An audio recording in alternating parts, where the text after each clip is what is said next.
याचना नहीं, अब तो रण होगा।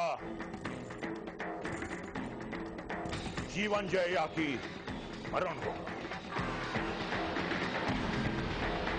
टकराएंगे नक्षत्र निखर, बरसेगी भू पर वेहनी प्रखर। अंशेष नाग के डोलेंगे, विकराल काल मुंह खोलेंगे। दुर्योधन रण ऐसा होगा, फिर न कभी जैसा होगा।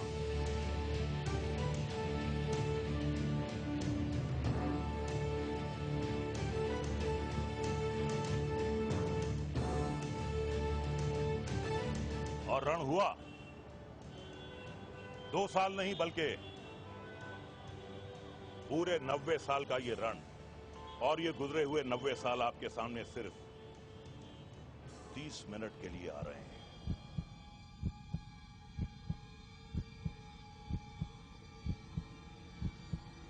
दुनिया की सबसे लंबी क्रांति की शुरुआत हुई बंदूक की आग के साथ, और ये आग निकली बंगाल से। हिंदुस्तान का खून खौल रहा था और अंग्रेजों के खिलाफ गदर की तारीख भी तय हो गई थी। और वो तारीख थी 10 मई 1857। लेकिन जब आग भड़कती है तो फिर वो कोई तारीख नहीं देखती, और यही हुआ 29 मार्च 1857 को। 29 मार्च 1857। जगह बैरकपुर, बंगाल। 34वीं नेटिव इन्फेंट्री। सिपाही मंगल पांडे ने अंग्रेजों के खिलाफ बगावत कर दी। मंगल पांडे ने चर्बी लगे कारतूस को मुंह से खोलने से इनकार कर दिया और अपनी रेजिमेंट के अफसर को घायल कर दिया। अंग्रेजों ने हिंदुस्तानी सिपाहियों को ही हिंदुस्तानी विद्रोही को गिरफ्तार करने का हुक्म दिया। लेकिन आग भड़क चुकी थी और किसी ने भी मंगल पांडे को गिरफ्तार नहीं किया। लेकिन मंगल पांडे को मालूम था कि अंग्रेजों के खिलाफ बगावत की सजा मौत ही है। नतीजा 6 अप्रैल को मंगल पांडे को गिरफ्तार कर उनका कोर्ट मार्शल कर दिया गया और 8 मई को गदर की रणभेरी बजाने वाले महानायक को फांसी दे दी गई। मंगल पांडे की शहादत ने वक्त से पहले ही 1857 के गदर में आग लगा दी।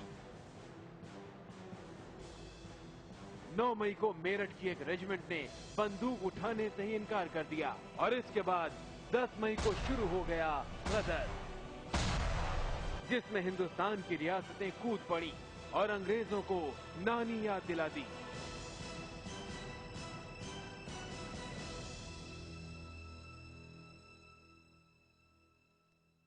जो आग मंगल पांडे ने लगाई थी, उस पर अंग्रेजी सरकार ने राख डालने की कोशिश की। 1857 की क्रांति की आग को अंग्रेजों ने दबा तो दिया, लेकिन खत्म नहीं कर पाए। खामोश ज्वालामुखी की तरह हिंदुस्तान के सीने में आग सुलगती रही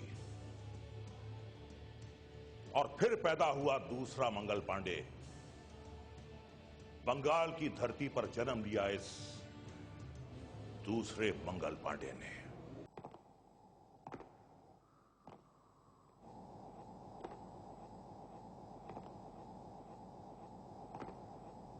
(1857) की क्रांति का डर अंग्रेजों के दिल पर ऐसा बैठा कि वो 47 साल गुजरने के बाद भी सहमे हुए थे और हर रोज हिंदुस्तान को तोड़ते जा रहे थे।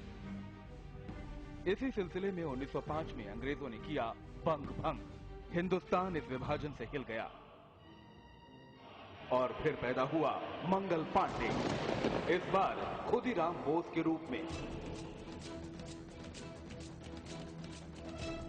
खुदीराम बोस सिर्फ 18 साल की उम्र में शहीद हुआ वो देशभक्त जिसने हजारों लाखों लोगों को अंग्रेजी हुकूमत के खिलाफ खड़ा कर दिया। बंगाल का ये दिलेर सिर्फ 16 साल की उम्र में क्रांतिकारियों की जमात में शामिल हो गया। खुदीराम के सीने में बंगाल के बंटवारे की आग जल रही थी। अंग्रेजों से बदला लेने के लिए खुदीराम ने पहले वंदे मातरम लिखे पर्चे बांटे, दोस्तों के साथ डाक लूटी और फिर शुरू किया अंग्रेज अफसरों पर जानलेवा हमला। 30 अप्रैल 1908 की शाम किंग्सफोर्ड की बग्घी यूरोपियन क्लब से बाहर निकली। खुदीराम बोस और प्रफुल्ल चाकी तैयार थे। दोनों ने एक के बाद एक बम फेंक दिए। हमले के बाद बंगाल लौट रहे खुदीराम को पूसा में गिरफ्तार कर लिया गया। सुनवाई के दौरान खुदीराम बोस ने जज के सामने सीना तान कर कहा कि उसने किंग्सफोर्ड को दंड देने के लिए बम फेंका था। खुदीराम को फांसी की सजा मिली, मगर फांसी के फंदे के सामने भी शेर की तरह खड़े थे खुदीराम।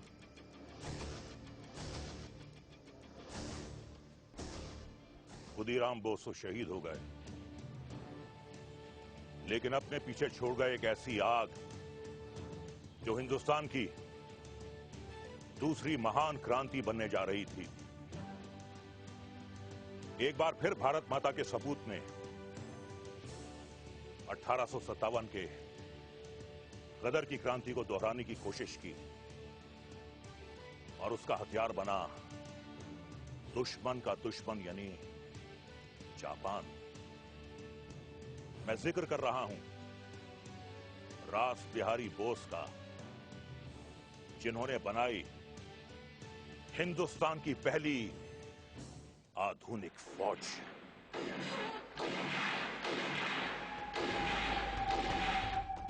हिंदुस्तान की आग अब भड़कते हुए हिंदुस्तान के बाहर निकल रही थी और अब दुनिया भी इस क्रांति को देखने लगी थी।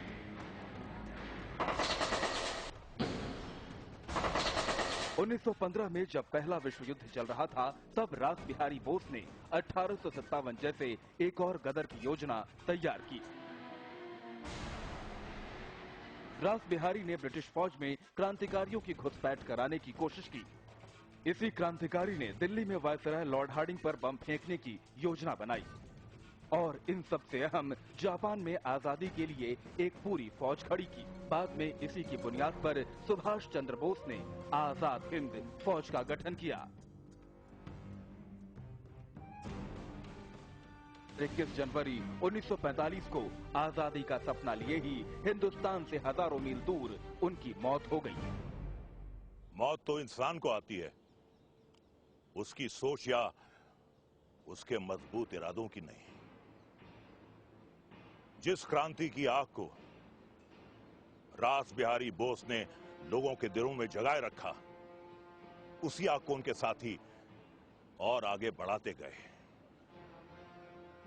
लेकिन जब रास बिहारी बोस जापान में थे, उसी वक्त अंग्रेजों ने मौत का इतना हौलनाक खेल खेला जिसे सोचकर आज भी रूह कांप उठती है।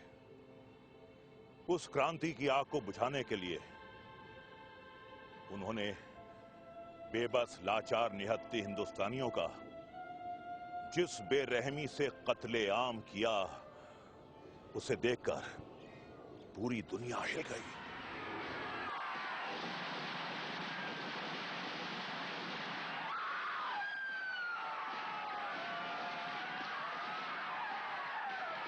तेरह अप्रैल 1919 अमृतसर का जलियांवाला बाग। अंग्रेजों ने पूरे शहर में कर्फ्यू लगा रखा था। कर्फ्यू के बावजूद जलियांवाला बाग में एक सभा हो रही थी। बाग में नेता भाषण दे रहे थे। दूसरी तरफ जनरल रेजिनाल्ड डायर 90 हथियारबंद सैनिकों के साथ कत्लेआम मचाने के लिए बढ़ रहा था। जलियांवाला बाग में करीब 5000 लोग